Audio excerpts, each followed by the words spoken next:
Hi, my name's Mishki, and I have a show in this very Garage Logic universe that you're in right now. In fact, I've completed numerous one-hour programs, all under this Garage Logic flag. Have you tested them out to see if they're to your liking? I'm not saying I'll pay you to do so, but you didn't hear me say I wouldn't. Something to think about. You hate to lose out on a chance to get rich. That's what the old man used to say, even if this whole thing sounds a little sketchy. Anyway, Mishki, show comes out every Friday at 6 p.m. Thanks. I like the job you're doing, buddy. Thanks, man. Hey, Joe, are you ready for this fun Friday? I have great hair today, by the way. Rolling. Fratelloni's Hardware and Garden Stores brings you a 4th of July edition of Garage Logic number 881, July 1st, 2022. 100 degrees on this day in 1883. Got that right. Yeah. All right, everybody. And 46 Fun degrees Friday. on this day in 1969 and 1995. I hope you're keeping your beach free of weeds and crud with products from Aquaside. The swimming season is heavily upon us. The 4th of July weekend is the height of the swimming season, although there's plenty of swimming season left. To use the products from Aquaside, a White Bear Lake company, they've been keeping beachfronts, lakefronts free of weeds and algae and muck for more than 60 years. The products are great. They're easy to use. They work right away, and I'm getting a lot of testimonials. They do work. And these products are registered with both the EPA and DNR, and those products are completely safe for you and your family and the muskies. No need to let weeds overtake your lake or pond this summer. Call Aquaside today. They're going to help you identify your specific weed problem, make sure you get the right products, and your place will look great all summer long. Call Aquaside at 1-800-328-9350 or go to aquaside.com. For sure. From the mayor's office, above the boathouse, on the east shore of Spoon Lake, it's Garage Logic. Best of luck, with Brock. Rookie on production, Chris Reavers, director of social media, John Heidt in the newsroom, and occasionally Kenny from the Krabby Coffee Shop. Here is your flashlight king, fireworks commissioner, and keeper of common sense, your mayor, Joe Souchere. As I look back over my long, mediocre career, I realize how many people I've interviewed. I talked to Sonny Barger once for about an hour. Really? The head of the Hell. Is it Barger or Barger? He says Barger. Barger. He was the head of the Hells Angels. And I don't remember the context, but I was with the St. Paul Pioneer Press, so it had to be post-1984. And it was something to do with, I think the Angels might have had an event in St. Paul or something, but I talked to him, a very gravelly voiced guy. He died after a short bout of cancer. I don't know how that could have been short. He was smoking a cigarette through his throat years ago. Oh, Lord. Years ago. He had liver cancer. Oh, I can't imagine why. Yeah. Sonny said, please know that I have passed peacefully after a brief battle with cancer. Wait, he said that? He said that. He left a message to be read after he died. Oh. But also know that in the end, I was surrounded by what really matters, my wife, Zorana, as well as my loved ones. Keep your head up high, stay loyal, remain free, and always value honor. Sonny Hamco, H-A-M-C-O, which must be an acronym for something. Hell's Angel Motorcycle Organization, maybe? Sure. So this is a story unlike everything else I've heard 100 times. I've never heard that you interviewed this guy? Yeah, I don't remember why. I'd have to look it up. Where was it, if I may ask? It was just on the phone. Oh, you just didn't on the meet up phone. somewhere. Can't thank you enough for the time when the Angels held. Where to going now?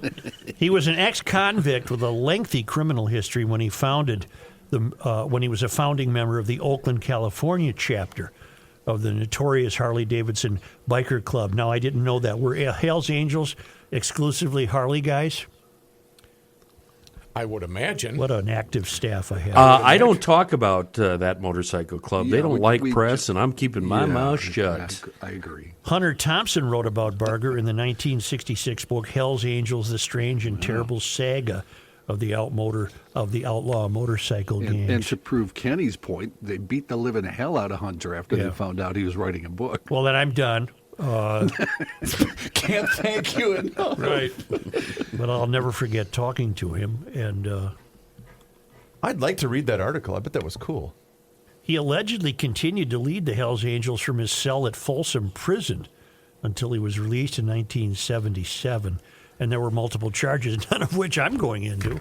God bless Sonny and the Hells Angels. The author's name is slipping my mind. The Electric Kool-Aid. Tom Wolfe. Tom Wolfe. Wrote one of his short stories was about that acid test and et cetera, et cetera. Motorcycle Club. All right. Ken Kesey and I know Thompson. You guys want to desperately move on, but how did that fate not come your way if you wrote a piece on him? Well, I think it was something they wanted written about. They gave you the permission. I think so. Oh, okay. Well, then so. that makes sense. Yeah. So you were Joe? their shill. I guess. Joe, one of the membership requirements of the Hells Angels is that you need to own a Harley Davidson. Oh, okay. And they've been associated with Harley for a long time. Well, Such has that golf cart. I wonder if that... No, Mr. Unbelievable does. Rookie, do you know that they patented the sound that comes from the Harley Davidson? They also I beat him to patented it. breaking down on the side of the road and being towed home by a Honda. That's there not you go. very See, now nice. Kenny's going to get beat up. Happy 4th That of might July. have been true at one time. That no longer The is true. AMF, AMF years. That is fun, though. When you sell your Harley, you can always track it, not by GPS, but by the oil leak. It just keeps going. Well, it's Now funny you Rook's gonna say get that. beat up. I have a friend who, this is years ago, he got a new Harley and he was going to meet his friends and outside a bar in White Bear Lake. And the friends knew that he was coming, so one of them brought a quart of oil. And when that guy was inside, the other guy went outside and he dumped the oil right under the bike. So that when the guy came out, he thought he had dropped about a quart of oil on the ground. That's funny. Love that. That's was- a prank. That wasn't very good for Mother Earth, was it? Is it true that they still sell them with a bag of floor dry? Nope. Or is that's no longer a deal? I've owned a couple of them, and I've never had to use floor dry. What about a toe strap? No, I don't have that either. Was your Harley part of the Everything Must Go prank?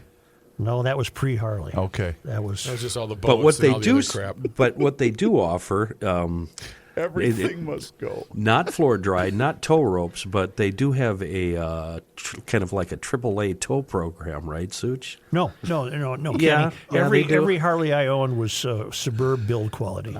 Tell me about that time you spent at that casino up in Well, that's Wisconsin. a different story. That's Okay, right? Yeah. so I died in front of a casino in Wisconsin, a small one. And I thought, I called Harley in St. Paul. They were very good. They were going to come out and get me. Sure. What's the name of that place? It's on 70 Yeah, it was a Saturday afternoon. or 8. And I was with Joe O'Brien. You guys remember Joe O'Brien. 70. Yeah. Sure, Seven. certainly. He violated the motorcycle rule of all time. He left me. He Oh, said, "Well, I'll see you." Yeah, hey. And we were going to Heyman's place. Yeah. Gotta go. I wonder if the tables were turned. Hey, Joe, sorry you're down, but O'Brien, I gotta. That's a get the grand, tickets. but that's a grand tradition with the guys from Top Gear. Just You break leave 'em. down, you're on your own. Well, I was on my own, and I thought, well, this isn't so bad. I got a couple hours to kill. Harvey's going to come out and get me. And Go play I some blackjack. I went into the casino. I figured I'd watch a baseball game, and I entered the building and immediately turned around because I couldn't see. The smoke was so powerful. And then I repeatedly was offered an invitation to a party by a couple of people that kept swinging by and eyeing Where's my the bike. party? Was the party in the back of their felony van? that I was think parked so. in the- And I thought, oh man, I don't know what I'm going to do here, and I got very nervous. Sure. They were eyeing the Understandable. bike. They really coveted that bike, and I thought, I can't go back into the woods with these people. I'll never return. I gotta go. Woods. I got a thing. I got to get going here. All right, here we go. Fradoloni's Hardware. Oh, did we already start? We did. It's unbelievable how bold the Mysterians are getting right here on the eve of the 4th of July. I have received notice from many people, including Howard Wright, to coin a phrase. They're saying the quiet part out loud. They are. This is an excerpt from an interview on CNN This spokesman from the White House openly states that our high gas prices are about the future of the liberal world order. Brian Deese is his Brian name. Deese. Could we hear this, please? Sure. Sustainable. What do you say to those families who say, listen, we can't afford to pay $4.85 a gallon for months, if not years. This is just not sustainable.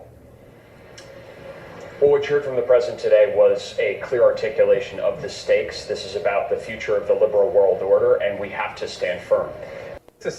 The liberal world order. They're admitting it.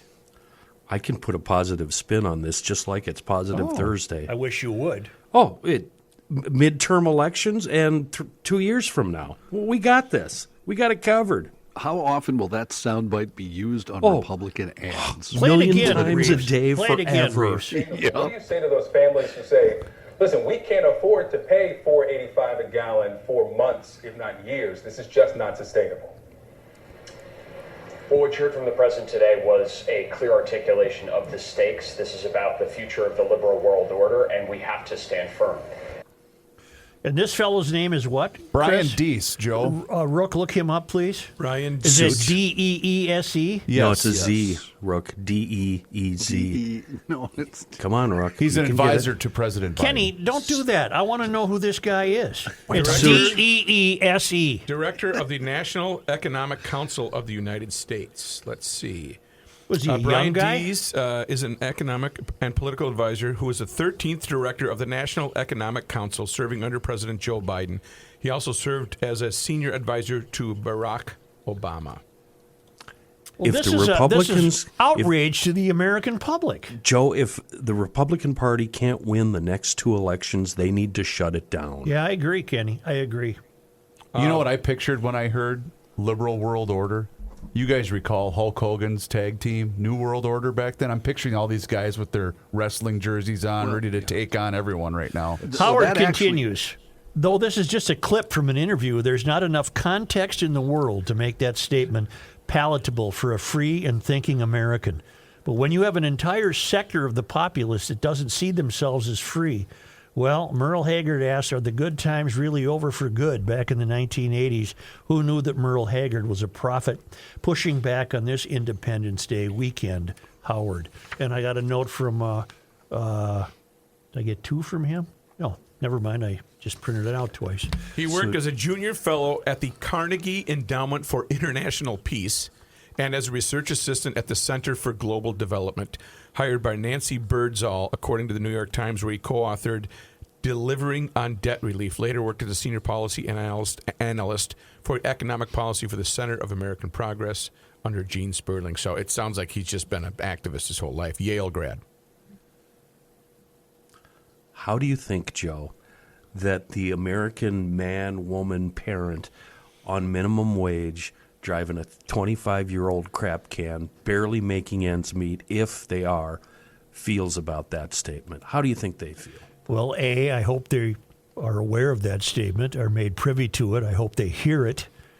My great fear is that too many Americans are not paying attention to anything and don't realize what is taking place. And what is taking place is the strangulation of the very product that has kept us moving, and that is oil.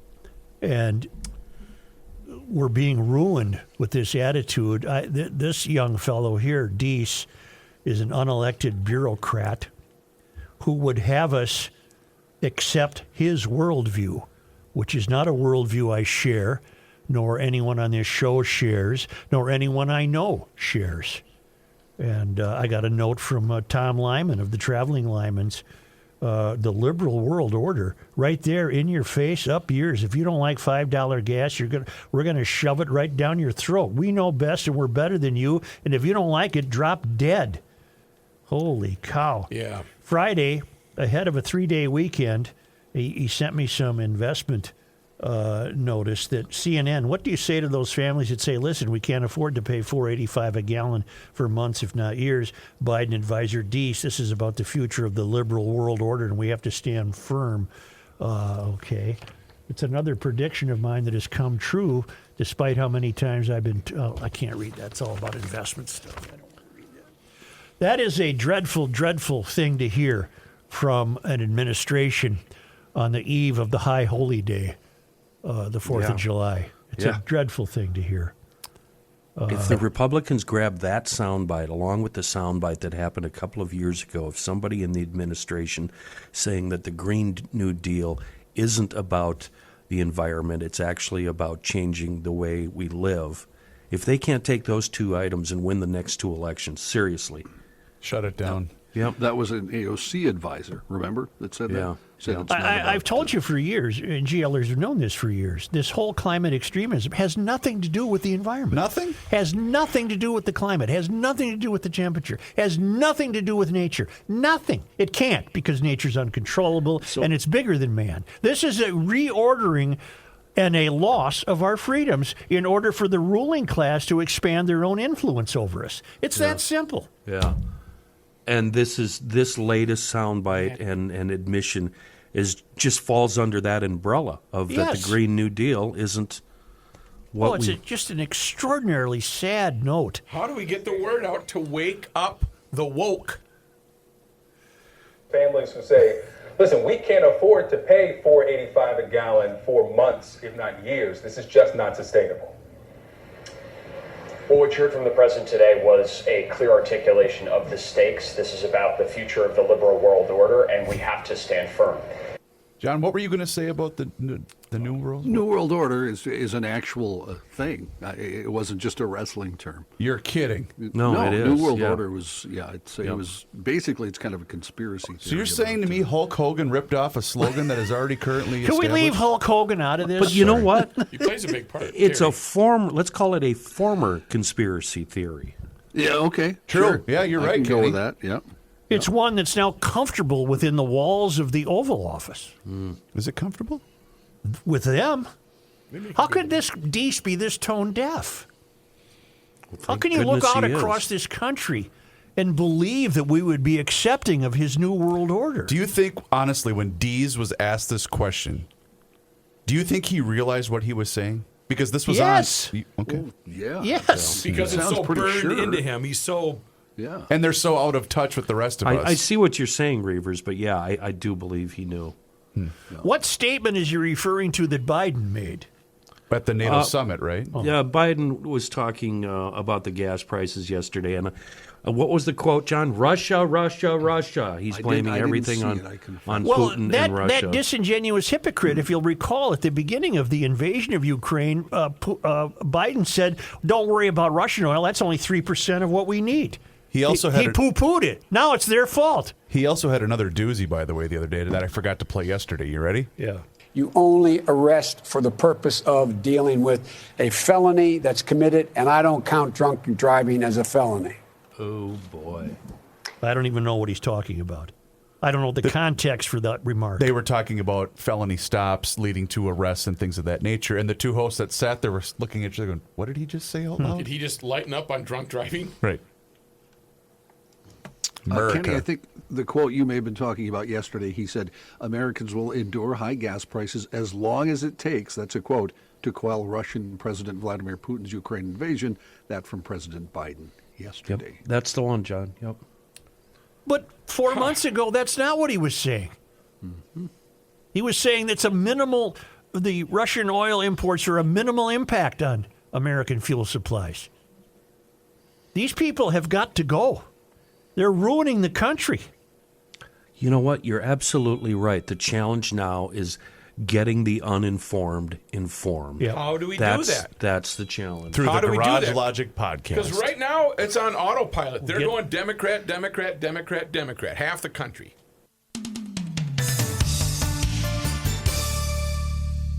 You ready for a new one? Never mean to know. Stephen C. This guy wears many hats, just not indoors. Joe Souchere. Stephen C. Stephen C. doing Top Gun. Seriously. Yeah, this is. I'm going to claim he did it just for me. Thank you, Stephen He C. probably did, sure.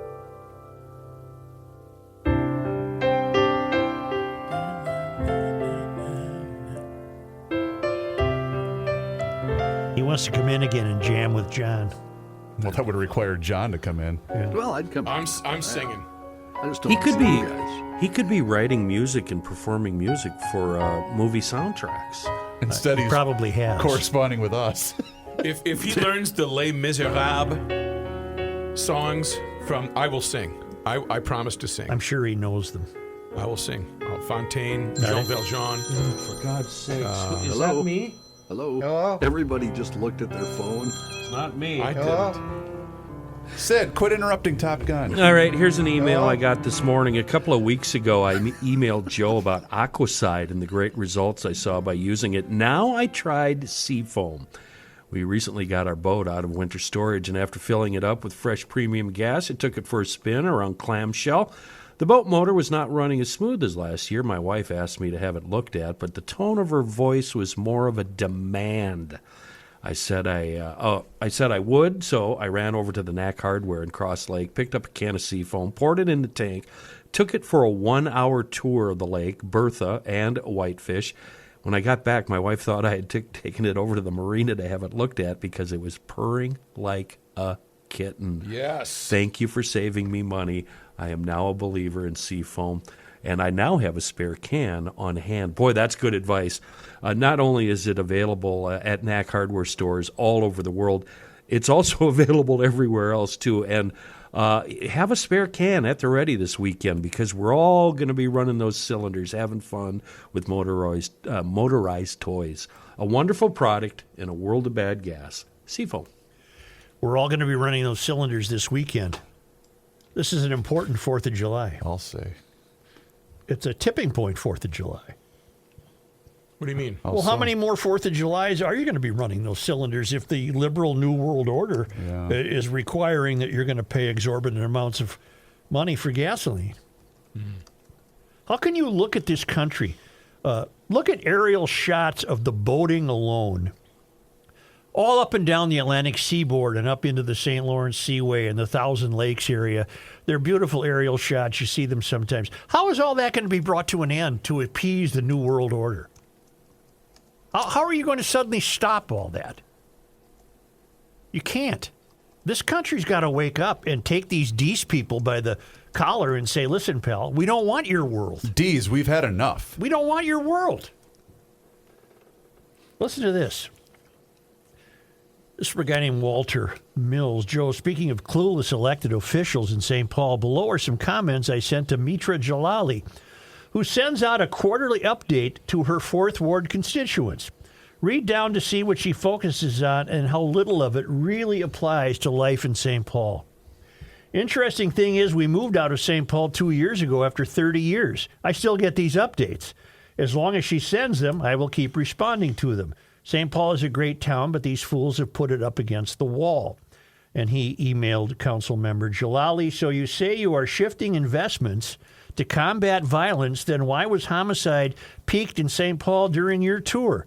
A record last year and likely a new record this year. $83 million in federal spending and not a dime of increased police spending. Your update here drones on about communities of this, that, and everything, but you have no idea what a community is. You and most of your comrades ignore the middle class and business people that keep this town from sliding into the abyss. Without middle-class homeowners, this town is doomed. You speak about all your pet projects, and they do nothing that can be documented. But all this does is make you feel good, I am sure. You do understand that feeling safe in their homes is what people want, not just your idea of who the community members are. And best of all, you want to defend the right to destroy unborn children. You need to read up on who St. Paul really was and why this town was named after him. But most importantly, or most interesting, he sent me the council member Mitra Jalali's mailing that she sends to her constituents. And you know what the first sentence of her current monthly update is? Let's hear it. We saw historic 100-degree temperatures for the first time ever at the start of summer. With the climate crisis unfolding around us, we soldier. She's lying. First time ever. It's a lie. Yep. It's straight out lie. Why do you think I do these daily records? Hey, Mitra, the record today was 100 degrees in 1883. If you want to go back to the start of summer, which technically is what, June 21st? We had hundreds all last week.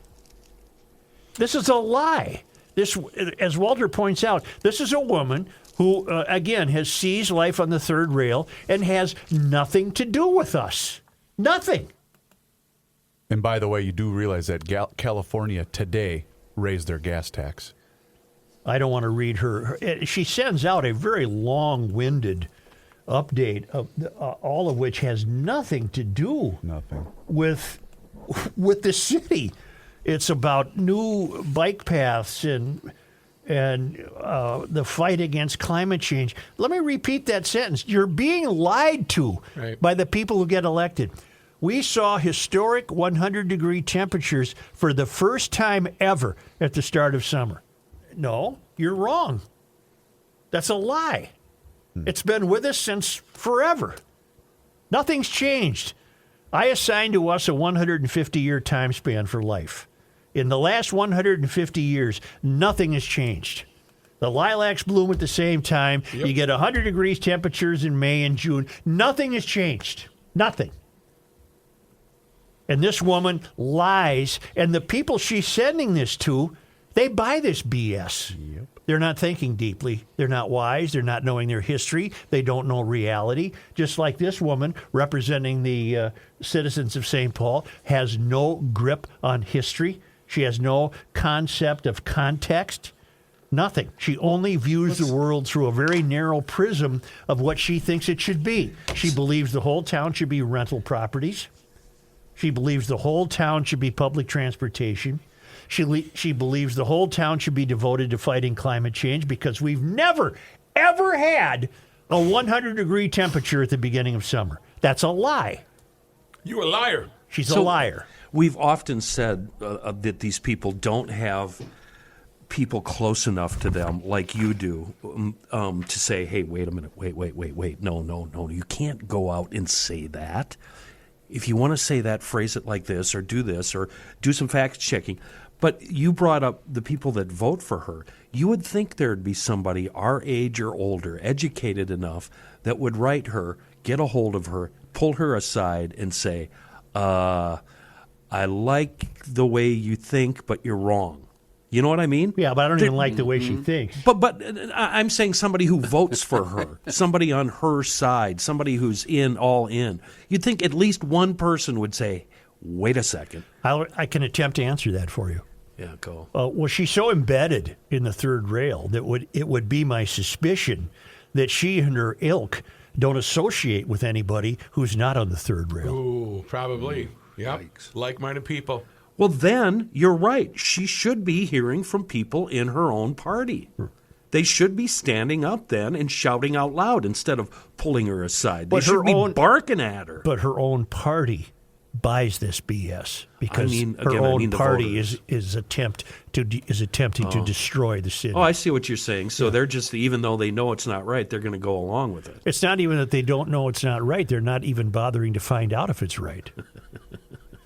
It's just not right. She's a liar. And I can say that with clarity. She's lying. Now, I think, she probably thinks she's not lying. She sees a 100-degree temperature. She's what, 27 years old, 30 years old? Look up how old Mitra Jalali is. Mitra Jalali. She's just, she's not qualified. No. She's not qualified. Good luck on the spelling of Jalali, by the way. It's Jalai. Oh. No, Jalali. Jalali. I don't think she's in her 30s. She doesn't know what she's doing. She's got a ton of world experience, Joe. How do you spell Mitra? You could just... M-I-T-R, Mitra, M-I-T-R-A. Okay. See, if you're in that party, you can just say anything. Anything at all. And they're getting bolder and bolder about it. Thus, Deese saying, get used to the gas prices, people. This is the way we want them. Mm-hmm. We're going to drive you away from fossil fuels. I mean, Deese said it himself right here. Sustainable. What do you say to those families who say, listen, we can't afford to pay $4.85 a gallon for months, if not years. This is just not sustainable. Well, what you heard from the president today was a clear articulation of the stakes. This is about the future of the liberal world order, and we have to stand firm. The stakes. And by the way, you would think that something like that would have been the Friday afternoon before the 4th of July news dump. Something like that would have come out at 4:48. later today. Was this crackpot on TV yesterday? Yeah, this was CNN. This appeared at my timeline says 8:42 p.m. yesterday. I'd love to hear the commentary from CNN after that. Did they try to downplay this? We'll see what he meant was. Did they? Were they stunned? Are they going to out these people? Yeah. Finally? Why does that cut off so quickly? Is there more we can listen to? This was cut up by a viewer. Because I also looked at CNN. Well, can you go to CNN and find it? I did this Probably morning, not. and I did not see it. But Maybe I'll they go took again. it down. They might have. Their ratings are in the tank. Yeah, because is that a ray of hope that people are not buying this anymore? Well, you know why they had high ratings, by the way. Well, if John has it as news, I'll save it. I got it in the news. Yeah. What do you want to know about Mitra? I want to know how old she is. They don't say that. She previously worked as a classroom teacher, community organizer, policy aide, and congressional staffer to Keith Ellison. Her priorities include attainable and affordable housing and homeownership, community first, public safety, and police accountability, sustainability. She's a and defunder. It's just, She has had no background. Right. Correct. No background. So much like we always talk about in sports, the Bill Walsh coaching She tree. looks mid-20s. We should keep an eye on the Keith Ellison political tree That's a good idea. to see all these people that he has spawned. By the way, I did go to CNN.com and I searched for Deese, and I couldn't find anything. I bet they took it down. They might have. D's nuts? Did you put it the full way?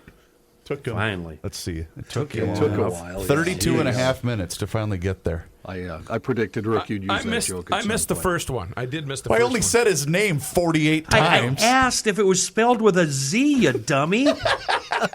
I was too focused on providing information for the host. You were laser very, focused very focused. You came to work. You're shoveling coal on a today. fun Friday. Right, it's Fun Friday, and I'm doing this. Want a ray of hope? Yeah, Please. Yeah, Ray. Come on, Ray. Scott from Inver Grove, hail the Flashlight King. This past Monday night, me and the CP were out and about in Egan.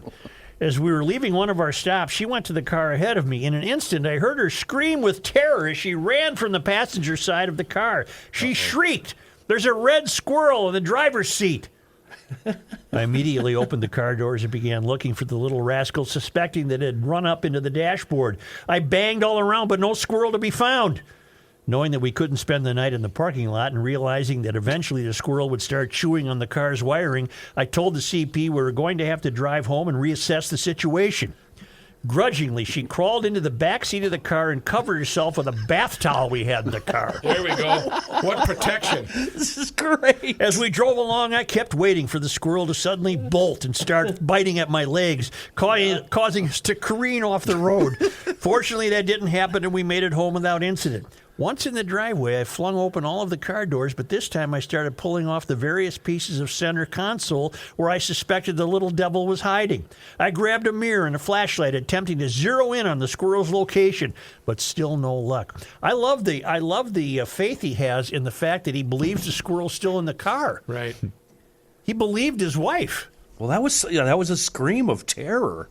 Finally, a GL light bulb went off in my head, and I grabbed my leaf blower. Starting on the front passenger side of the car, I began blowing underneath the dashboard. Instantaneously, the little stowaway jumped out from underneath the dashboard to the driver's floor mat and then hopped out of the car. He looked around a bit dazed and confused and proceeded to climb up the nearest tree. More importantly, a successful GLer-style eradication of the little varmint.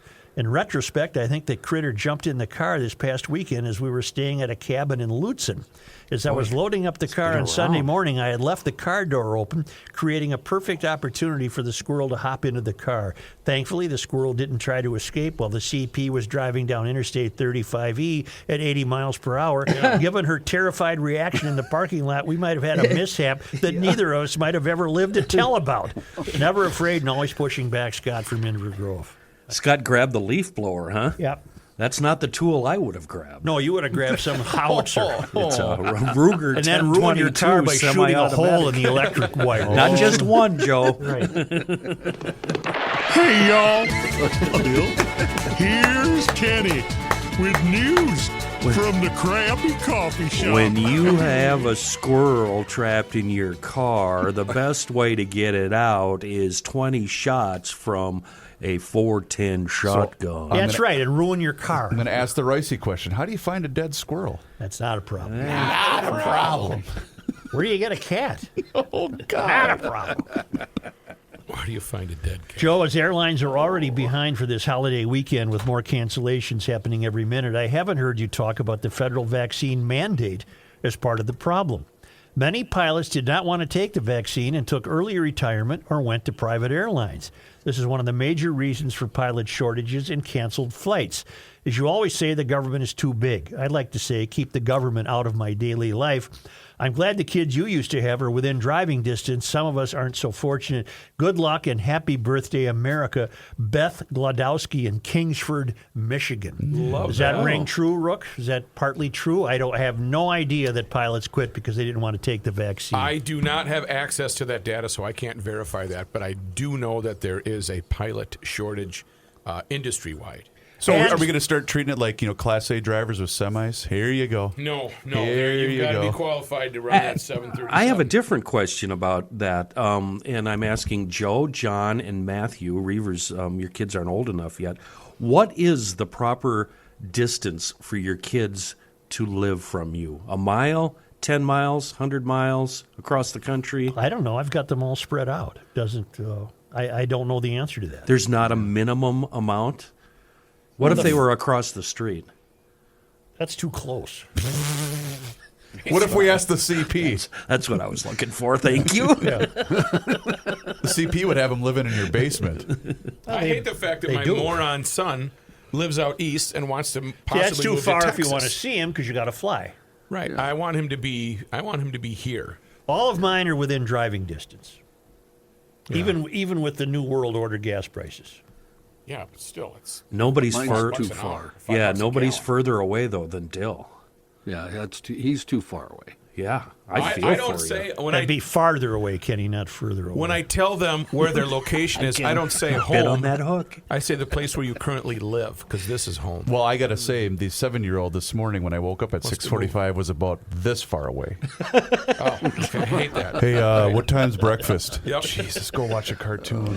Timbuktu writes, you have to hand it to the Chinese when it comes to naming fireworks. The newest item for China this year is called the Global Warmer. It consists of 24 large mortar shells. It consists of 24 large mortar shells mounted on a single platform. The product packaging shows an apocalyptic landscape with truck and factory smokestacks spewing fire and brimstone into the air. Nice. We know from brilliant scientists like AOC and Greta Thunberg that this is our future in less than 10 years. So why not celebrate while we still can? The Global Warmer will be the grand finale at our family fireworks show this year. And he linked me to a YouTube link. It's an impressive piece of firework. It's an impressive piece. So Minneapolis, by the way, they did officially cancel theirs? I have more on that coming up. But first, we're going to take a break and come back with John Heidt News.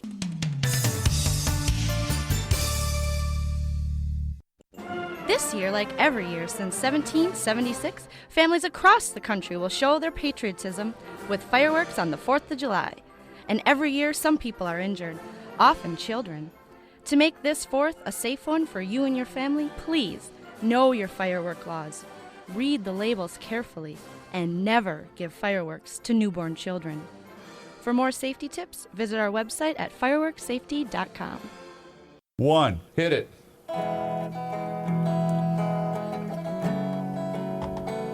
Actually sounds more like Melissa, though. It's the end of the world as we know it. The guitar-playing newsman, I begged him to get his guitar out. And Rookie demanded Midnight in Harlem. Yeah. And I'm not playing it, Rick, sorry. Because we can't play songs that are... Right. Young ones. He's just gonna... What are you doing? He's technically right now squishing your head on camera.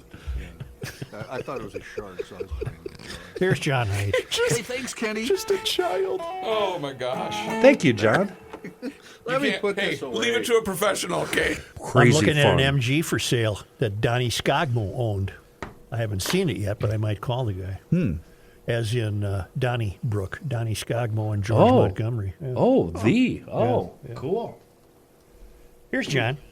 Thanks, Joe. One sports note to kick things off. The Big Ten on its network announcing late last night the University of Southern California and UCLA have been approved by the league to be the conference's 15th and 16th members. This seismic shift, first reported by the San Jose Mercury News yesterday. I think it was first reported by Patrick Royce. I think it might have been, too, to be perfectly honest, on our show yesterday. It was confirmed last evening. USC and UCLA will leave the Pac-12 to become Big Ten members August 2nd, 2024, and start Big Ten play in the 2024-25 season. This will include all sports except beach volleyball, of course. Oh, sure. That'd be tough here. Yeah. UCLA has varsity teams in 11 sports, men's sports, and 14 women's sports. USC sponsors 10 men's sports and 13 women's The best sports. were the tweets of, showing UCLA showing up in Minnesota in late November, things like that. That was pretty good. John, speaking of sports, you know what today is, don't you? What is today?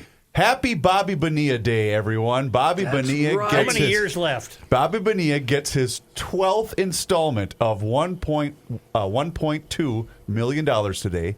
The Mets have so far paid him $14.3 million for him to not play the 2000 season. There is still 13 years and $15.5 million left on that contract. Why and isn't he playing? Well, he's Well, now 55 years old or whatever he is now. But there have been no discussions to buy him out early. And I think there's a reason why. I think they love the publicity of this. That's a world gone mad is what that is. Yep. Jeez. Welcome to sports. Speaking, and one more sports note, as long as we're talking salaries, and Kenny loves this talk. How about the NBA? Karl Anthony Towns? Got the Supermax. What are they going to do with that contract if he hurts himself so bad he can no longer play? Do they still have to pay it? Yeah, I'm it's sure guaranteed. they've got heavy insurance on it. Is it? Did I hear this right earlier, John? $250 million? Yes. 4 years for 200. I don't remember the exact number, but yes, close to $250,000,000. Yes. Billion.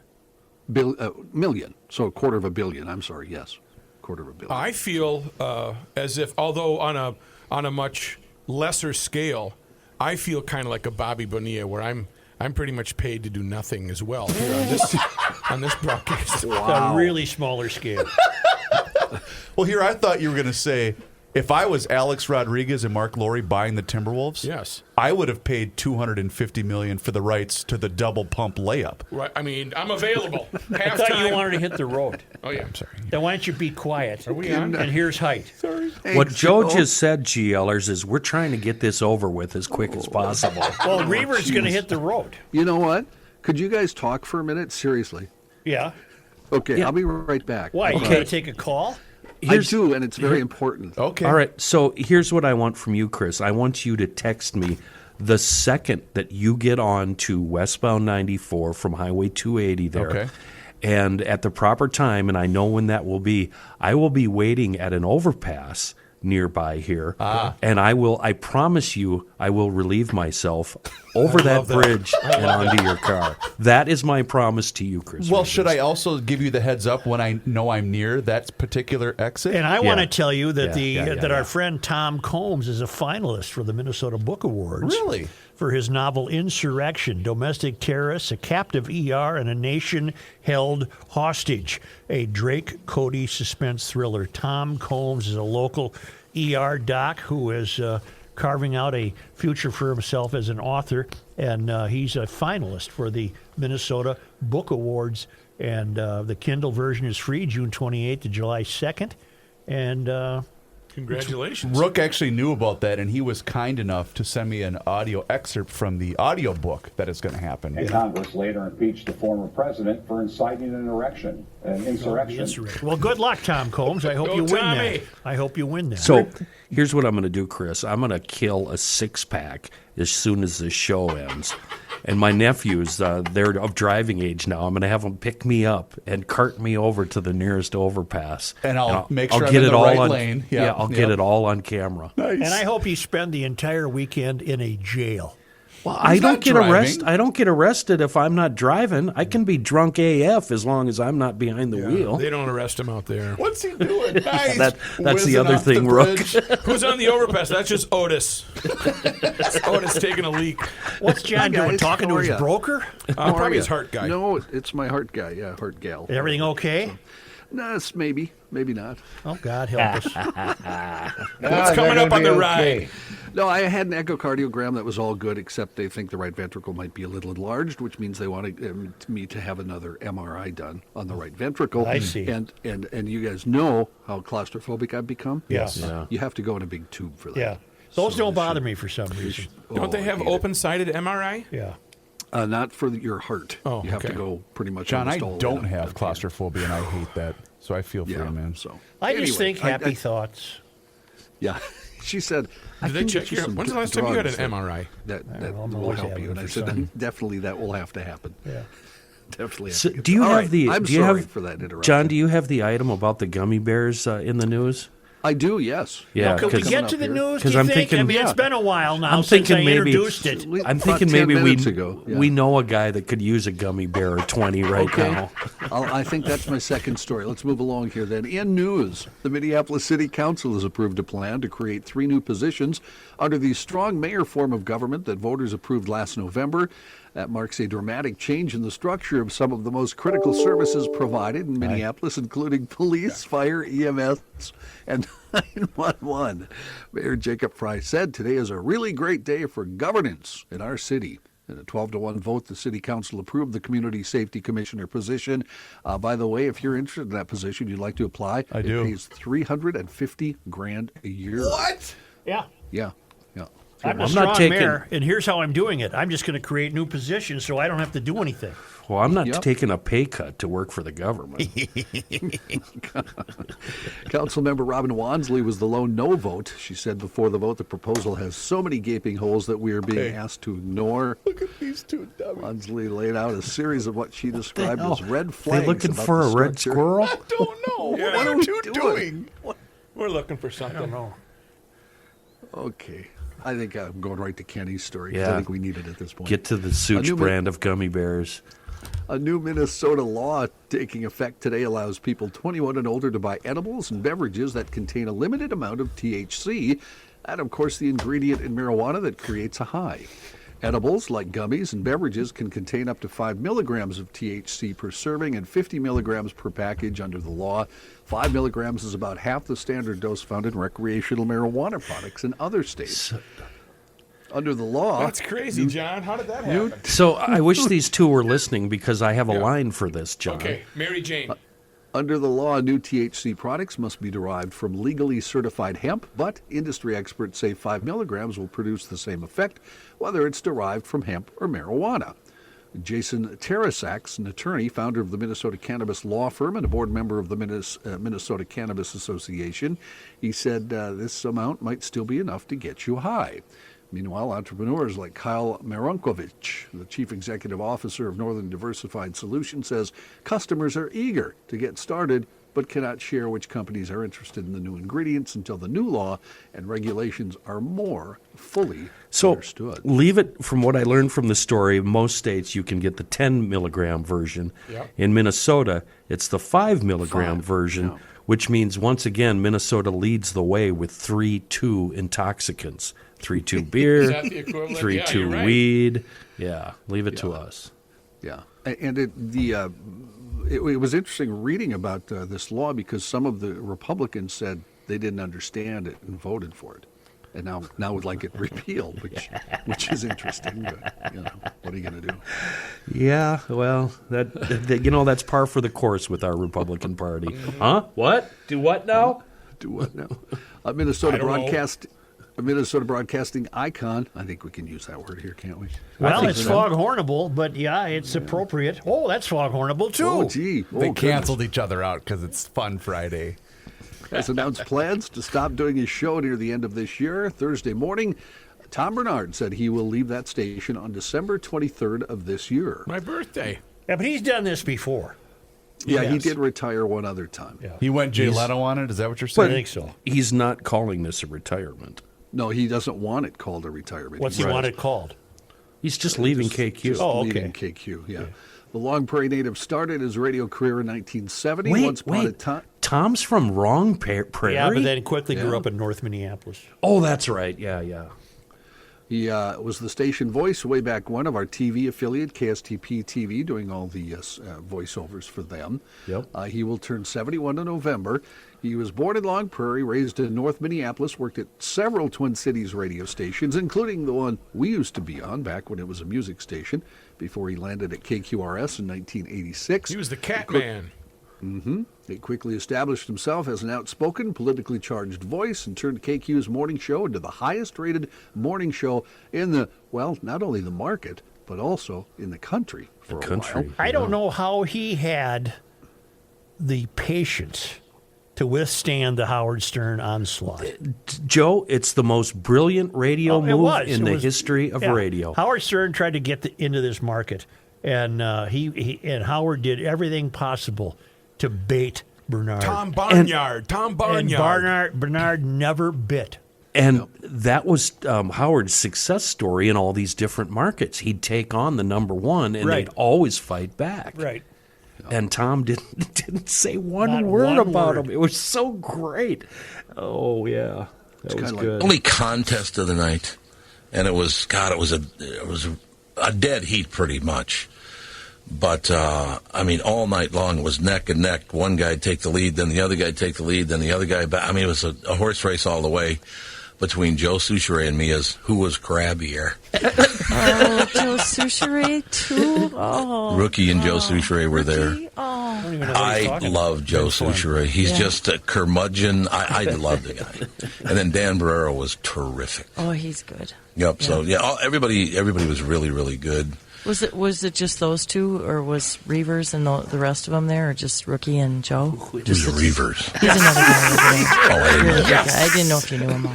I do not. It was home run, Joe and Rookie, Dan Barrero, Tom Tracy, and Commander Flynn were on the panel when I was up there. And I begged our former program director to turn that into a liner, and he said, I don't want to get sued by KQ. Yeah. So oh my God, I was listening one morning back when he used to be in the building quite frequently, and you guys remember our front receptionist, Sharon? Sure. Mm-hmm. Sharon was a character all unto herself, and Tom said that the last time he was in there, Sharon said to him, "It's really nice to see that things have worked out for you."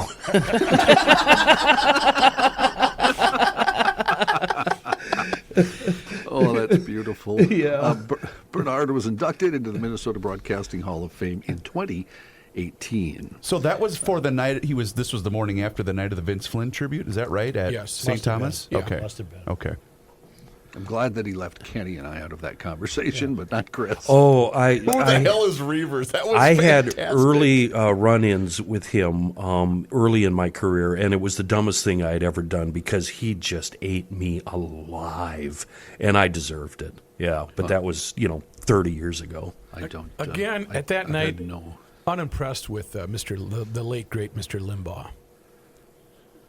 I thought he was all right. I don't know. It was all about him. Well, Yeah, Instead of he about never Vince. passed a mirror he didn't like. Did you MC, Rook?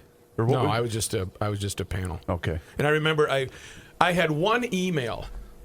It's a short story, but Frank Vassalero was the MC, and I pulled out an email that I wanted to read, and he looks at me like, "Are you kidding me? This is going to be..." And the email, I'll be brief on it. The email was a bunch of guys. Vince Flynn was at a book signing, and one of the guys kind of tagged along with him, and they went to eat dinner after, a bunch of people. Yeah. And this guy had given the waitress a $100 bill prior to the tab coming. Yeah. There was a shift change, and there was a new waiter, and the guy said, "You know what? I did give that waitress a $100 bill." And the waitress said, "Well, I don't, And Vince said, "If he said he did, he did."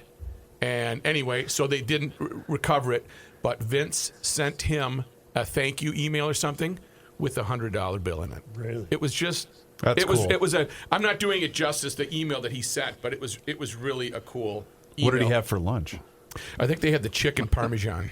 It was pretty good. That was a special. My most prized possessions are my Vince Flynn, where he wrote me a personal note in the inside cover. Just love those. I show them to people, and they're like, "Wow, you're really somebody." Well, if we're going to share Vince stories, I'm going to tell one. We were playing at me and Mishki and Suhan and somebody else. The band was playing at O'Gara's, And I'm standing at the bar waiting for a beer, and somebody grabs my shoulder, and I turn around, and it was Vince. I said, "Whoa, Vince, what the hell are you doing here?" He goes, "What do you mean? I wouldn't miss you playing here for anything." And I thought, Cool. No way. That's Cool. coolest story as I can make He's such up. a sweetheart, man. Oh, yeah. And then the next day, Michigan got fired. That's true, too. Well, Sorry, Tommy. No. I love you. I think that was a different gig. This was the O'Gara when we did in front. So that's was a cool. different one completely. Okay, here we As go. a you- Here we go. Here we go. I got a funny little story about Vince I'd like to share with you. I live in Littleton, Colorado, and Vince showed up for. And Vince usually showed up every 4 years on a book tour. This time he went to a book signing, and I gave him 2 Cuban Fonseca cigars after he signed my book. Forward another 4 years and a book signing in Colorado. I emailed Vince's publicist, David Brown, offered to buy a steak for David and Vince the night of the book signing. David replied back that Vince would not have time for dinner, but he usually took time to have a beer or two with whoever wanted to join him after the event. I went for the beer. That night, as he signed my book, I told him my name, and he said, "Oh, you're Jody." He stuck out his hand and said, "Great to meet you. I remember you from the last signing here. You gave me a couple cigars, right?" I did indeed, and we talked for a moment. He asked me if I could wait around until after the signing so we could have a beer together. After the event, we went to an Irish pub, and he had some of his friends around. I'm gonna go quick. Hostess put some tables together. I quietly handed her my last $100 bill to my name. As business was very bad in 2009, I discreetly motioned around at everyone else that was getting settled into the seats to start a tab for us. Hour and a half later, it was time to leave. The waitress bought her the check, and I motioned for it. Vince's friend grabbed it before. You know, if you'd put me at ease, just listen. You make me too chill nervous. out, Such. I grabbed for it. Vince's friend grabbed it before I could and rolled out his credit card. I was able to see the bill in his hand. I did not see the $100 credit. The bill was $135. I motioned to the waitress and said, "I gave her a $100 bill." Vince said, if he said that I gave you $100, he did. Anyway, I gave my address to Vince. This is the end. You You are not. I can feel. You're being you. It's like Darth frickin' Vader. Yeah, you're being you. He's using the Jedi mind trick to Death choke me. ray. Yes, Death he is. ray stare. Okay, this is the last 2 sentences.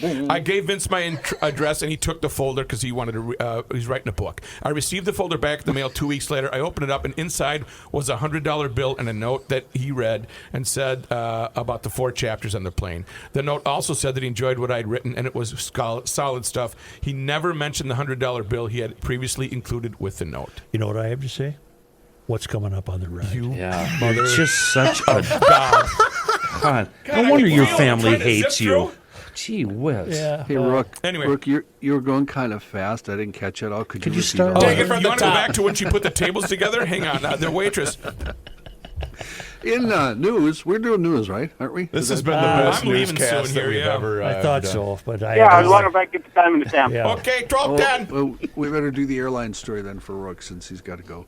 As the U.S. prepares for what some in the industry are calling Airmageddon, travelers are bracing for a possible meltdown at airlines, airports, and security and custom checkpoints, not to mention hotels and hotel services. AAA predicts roughly 42 million Americans will take a road trip by car of 50 miles or more, but the real crunch, 3.5 million people expected to fly this holiday weekend. Airfares cost on average about 14% more, and in some markets have quadrupled. Hotel rates are up 23%, all of that since 2021. All of this happening as major airline and travel stakeholders spar over delays and cancellations. The airlines are blaming the FAA for delays. The FAA claims the airlines are flying schedules they can't support.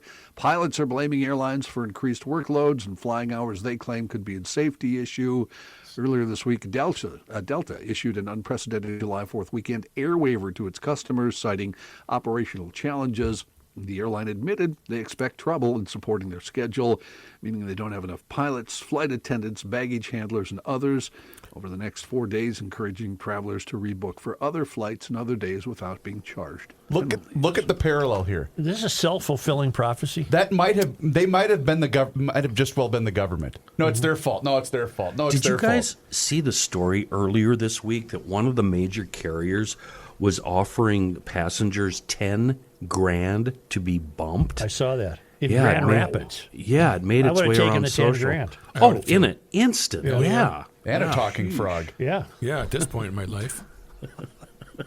More than 1/4 of U.S. residents feel so estranged from the government they feel it might soon be necessary to take up arms against it. That according to a new poll released yesterday.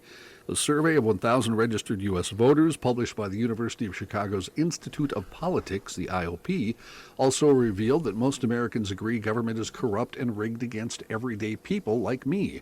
The data suggests that extreme polarization in U.S. politics and its impact on Americans' relationships with each other remains strong. Per the poll, 49% of Americans concurred that they more and more feel like a stranger in my own country. Again, that number reflected sharp political divisions. Not surprisingly, the sentiment held by 69% of self-described strong Republicans, 65% of self-described very conservative persons, and 38% of strong Democrats. A different poll says about half of the Americans polled think former President Donald Trump should be charged with a crime for his role on January 6th.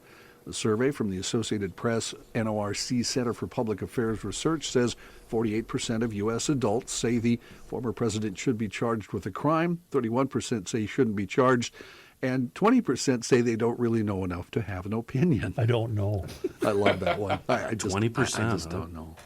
I just don't know. This breaks down, again, not surprisingly, along party lines. 86% of Democrats think that he should be charged. Only 10% of Republicans saying they think he should be charged. Among Republicans, 68 say he should not be charged. 21% say they don't know. One of the highlights of the Jesse Ventura show way back in the late 90s was during a poll, and he thought it was pretty funny to, he wanted to know who Noah Opinion is. He wanted to know who's Noah Opinion. I don't know who's voting for that guy. No way. No way. Yes, it was. He was being silly, but it was. Oh, well, thank God he was. He thought that was a good. He thought that was funny. He took the show in that direction. Right. Was that before or after the origination of Fun Friday? Fun Friday was right off the bat. It was, all right, it's Fun Friday. I'm like, what are we doing? He's like, I don't know, it's just Friday, it's fun. The guy is When are we going to have him back, Yeah, Matthew? when's he coming in? Yeah, what's the deal, Rick? I talked to him 3 days ago, and Terry is so sweet. She's really such a great lady. And then Are you saying direct ticket for her? Yeah, she's going right to heaven because she's been through hell with him, I'm sure. And he mentioned he wants to. First thing, he can't wait to come on the show and debate you. It's Tesla driven. Debate about what? Oh, he's gonna kick your ass. He's man. gonna just electric cars. Yep. You electric turkey cars. neck. He just took possession of the Tesla bond or something. I'm sure he's got the best one. He does. I think they each have one. I think. Yeah. But he's thrilled. He can't wait to come on the show. Good. He can drive it in here and let it charge up before he goes home. That's the kind of stuff that's going to get you in trouble. Yeah. That's the kind of. I don't listen to the show, but tell Such. Right. Every time I talk to him, I don't listen to the show. He never listens, does he? Never listens, but he knows what we're talking about. He's so awesome. Tell Such. God, what did you do to him? Such, I would leave you in a second to work with Jesse. Well, you might have the chance. He's been sniffing around. He's sitting around the mailbox watching her because he doesn't have email. No, send me a letter. Yep. Send it snail mail. Stay tuned. CNN's rating woes continue. We would destroy you. Well, maybe. Me and the body. Maybe. Tell him. Rating. Oh, sorry. I'm not sure that's much of a nationally appealing podcast if you're just going after me. Well. CNN's ratings woes continue, even with a whole new vision and a different boss at the helm. Since he took over in May, Chris Licht has already instituted sweeping changes at CNN in an effort to make it less politically divisive and more neutral in tone. For the month of June, CNN actually lost viewership from the previous month. Worse yet, the networks had already seen drops over the previous 2 months. CNN's primetime lineup only attracted 654,000 total viewers, 148,000 in the key advertising demo of viewers aged 25 to 54. That's a 1% decline in both categories for May. And in total day viewership, CNN's overall audience dropped to 487,000, while it attracted 104,000 viewers in the 25 to 54 demo, shedding 3% and 2%. It's not inaccurate to say we have more listeners than CNN. Yeah. Correct. Well, but honestly, the worst thing that happened to CNN was Trump not getting reelected. I suppose. Well, right, because that's basically what they made their livelihood on. But now they got the gas guy. Yeah. Oh yeah, the gas. gas guy. I misunderstood what you were asking for. That's I'm we sure need you that did, right now. Sustainable. What do you say to those families who say, listen, we can't afford to pay $4.85 a gallon for months, if not years. This is just not sustainable.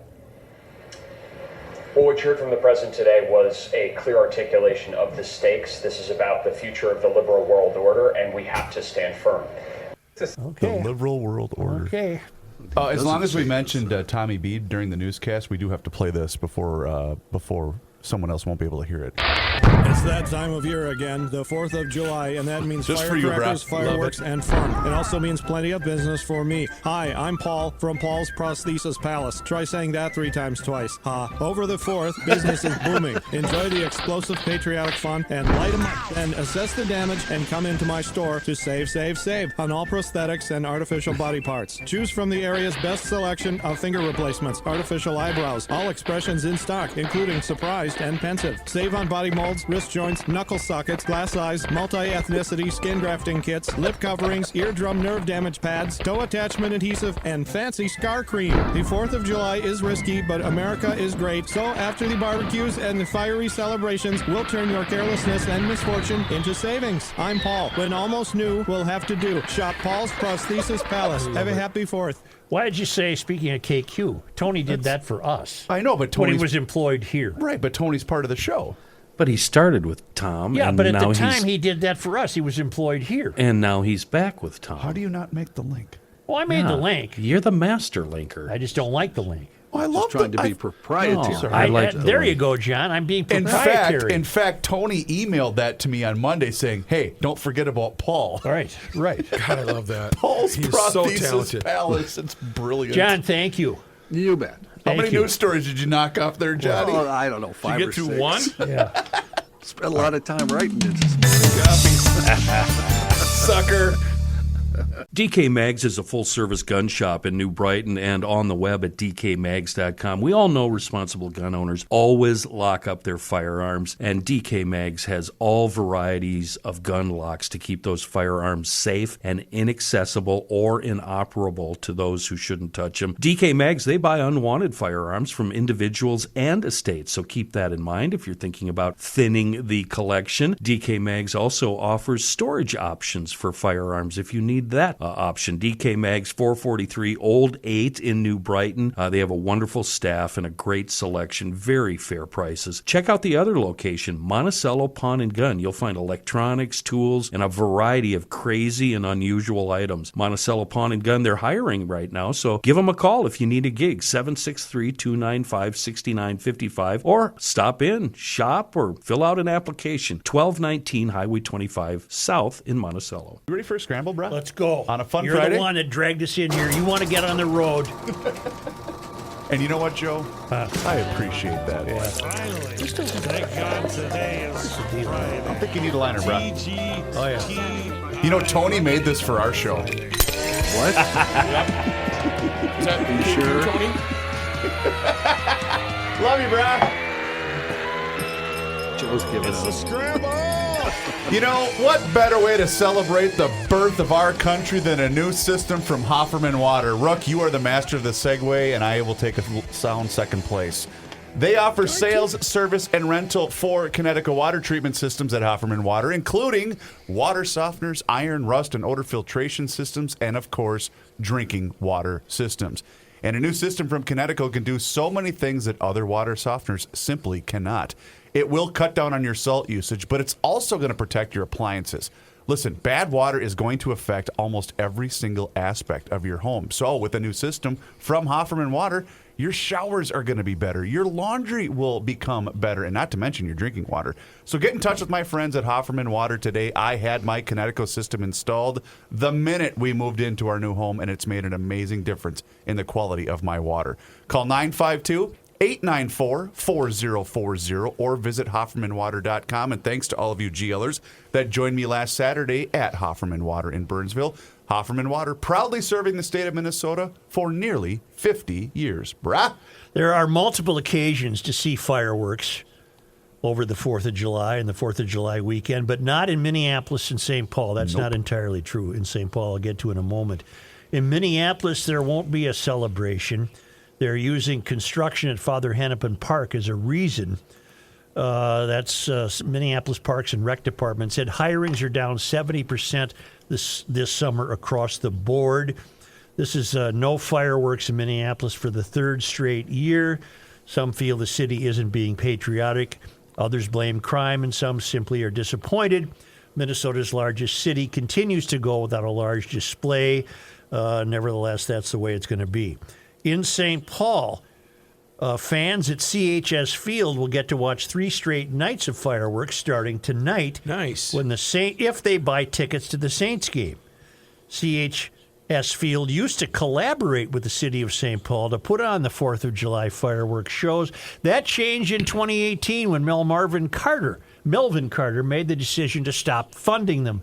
The fact of the matter is we just don't have $100,000 to spend blowing up rockets over our city, Carter said 5 years ago. He's the guy that just instituted a free money policy. Right.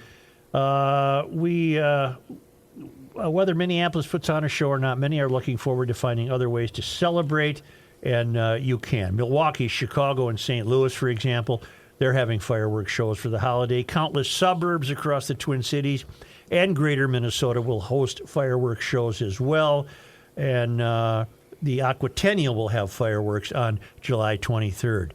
Melvin remains committed to not funding fireworks because he runs such a tight budget that there can be no room to blast rockets off over the city. Unbelievable. I don't think they have fireworks at this event, but did you see what is returning? What? Lumberjack Days. Put some money coins. Coins. Yeah, we talked about that. It was the day that was that the day you were discombobulated, disconnected. Technical issues. I'm sorry. Yeah. All right. If you were offended, only because they come to us on this 4th of July weekend, all the way from Marloth Park in Mpumalanga, South Africa, from the traveling Lymans at worldwidewaftage.com. On this day in 1922. A nationwide walkout by railroad, Shopcraft, and other employees included 8,000 workers in the Twin Cities. The strike ended in defeat for the workers, with scab labor permanently replacing many of them. But the new Farmer Labor Party's assistance during the strike encouraged the workers' support of the party in later elections, making the Farmer Labor Party, rather than the Democratic Party, the principal opposition party in Minnesota. On this day in 1931, the Interstate Bridge in Stillwater opened, replacing a wooden one built in 1876. Is that the current lift bridge, I wonder? I would imagine so. Must be, yeah. On this day in 1974, the Raptor Center at the University of Minnesota opened. The facility treats injured birds of prey and helps to rehabilitate them for release into the wild. And on this day in 2005, some state government and agencies and departments are shut down because of an impasse between Governor Tim Pawlenty and the DFL-controlled Senate.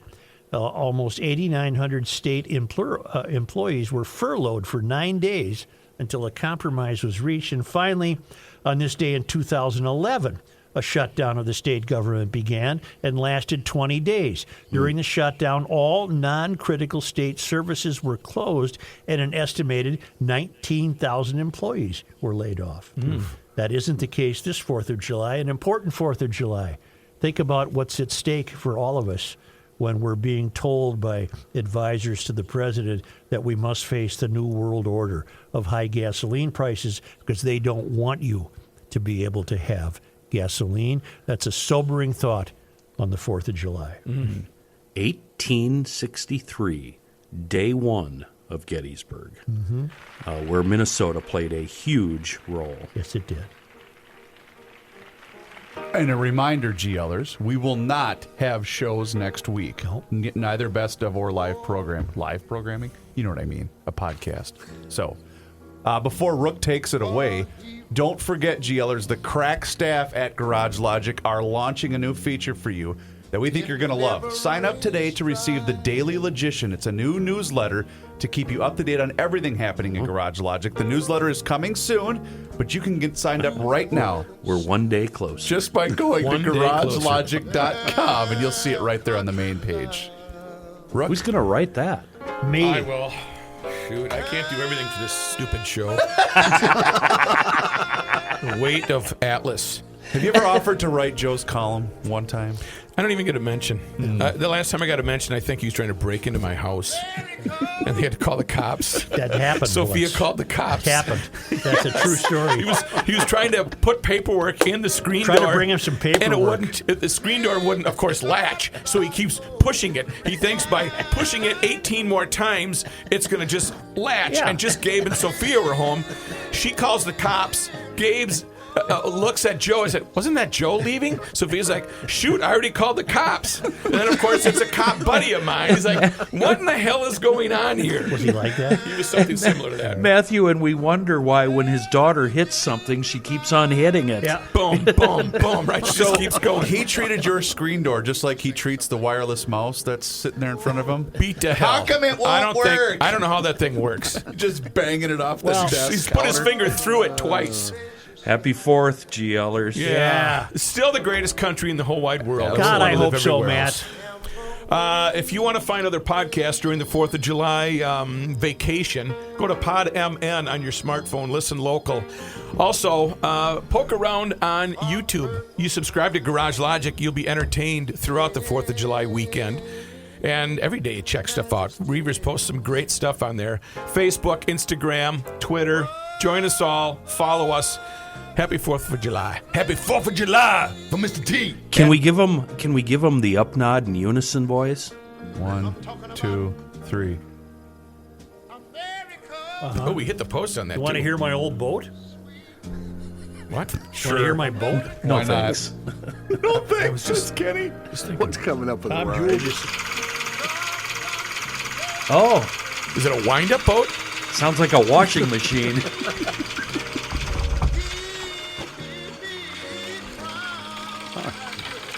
Damn it. This is the boat you touched when it was wet with varnish. Oh, that when was you the were helping varnish. I it turn remember over. that. Yes. Oh, it sounds wonderful. Well, he was just trying to see if it was dry. Do you remember when I thought by putting the propeller in a bucket, a 5-gallon bucket, would make it move? That's not how it works. I know. It was just to keep it wet, but I do remember thinking, well, isn't it just going to blow the bucket out of the way? Because it was, the inertia. The inertia was one of my finest hours. Let's stop talking. Yeah. Hey, Kenny, tell me.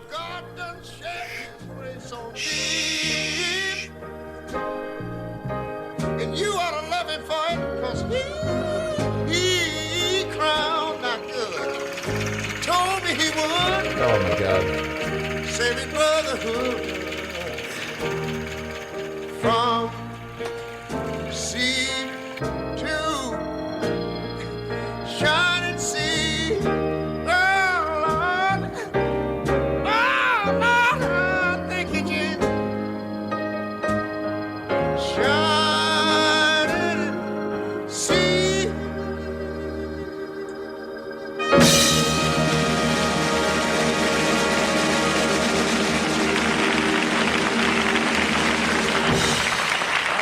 I should have been a puppeteer.